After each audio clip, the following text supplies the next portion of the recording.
Pinaniniganigan ko na, kahit nga alam kong to ay may dulot ng masama.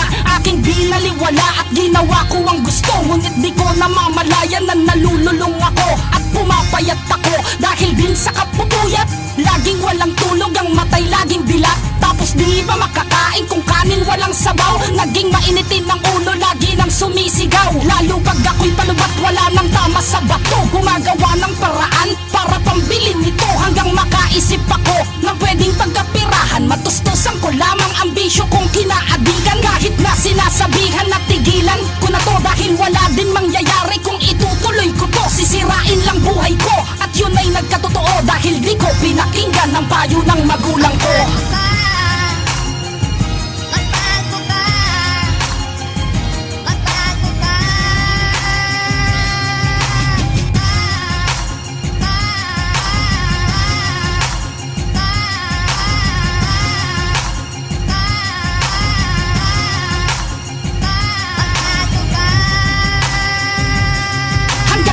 Unti-unti ay nangyayari na nga, ngunit habang tumatagal ay lalong lumalala. Dahil sa'kin patuloy-tuloy na kagagamit ng bato. Wala rin dapat nasisihin kundi ang sarili ko. Hanggang sa napapansin ko ay tila nag-iiba ang tingin ng ibang tao sa akin ay masama. Na tiwala ay nawala na ng pamilya at kaibigan na nagmamahal sa akin, na aking mga sandalan. Ngunit parang wala lang, kahit napakasakit. Naiwasan at layuan ng dati mong kadikit. Ako pa itong galit kung bakit naging ganon. Daig ko pa ang nahulog sa napakalalim na balon. Kaya ngayon ay iniisip kung ano nga ba talaga, sino nga ba ang nagbago, ako ba o sila? Kaya ngayon ay iniisip kung ano nga ba talaga, sino nga ba ang nagbago, ako ba o sila?